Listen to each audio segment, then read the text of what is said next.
Je vous disais la dernière fois que le fait que le Baïkal soit extrêmement ancien était lourd de conséquences pour la faune et la flore qui le peuplent.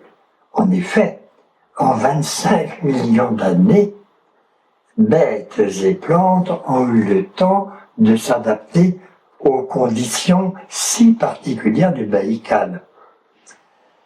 Il y a plus de 2500 espèces endémiques au Baïkal.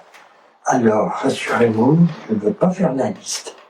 Je vais prendre 2-3 exemples, en commençant par le plus petit. Pour une raison précise, j'ai une affection particulière pour ces petites bêtes. Il s'agit de crevettes minuscules, à peine 2 cm, Episcura baïkalensis. Pourquoi elles sont si sympathiques, ces crevettes? Eh bien, c'est qu'elles ont la bonne idée de se nourrir des déchets qui provenaient d'une usine dont je parlerai plus tard, d'une usine qui polluait le lac Baïkal. Elles se nourrissaient des déchets de cette usine. Merveilleux ça, un épurateur sur place et efficace. Je vais aller à l'autre bout de l'échelle avec le phoque du Baïkal. Le phoque du Baïkal, il a un air bonasse, il a l'air sympa. Il est un peu plus petit que le phoque de l'Arctique. Il vient de l'Arctique. C'est ce qu'on appelle une espèce néo-endémique. Il est venu de l'Arctique, sans doute à l'époque glaciaire, et il s'est installé. Il y en a qui sont restés dans le lac Baïkal, et ces phoques ont développé des caractères particuliers.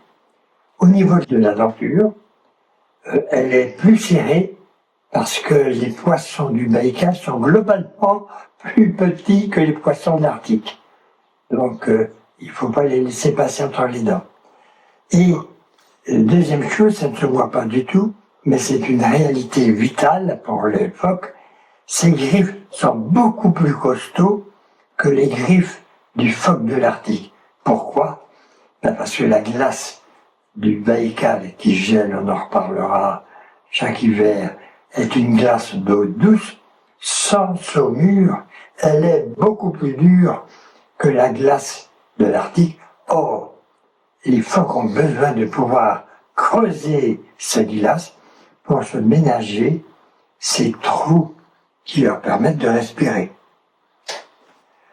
Dernier, autre exemple encore, entre les deux au niveau de la taille, peut-être plus curieux, la golomyanka.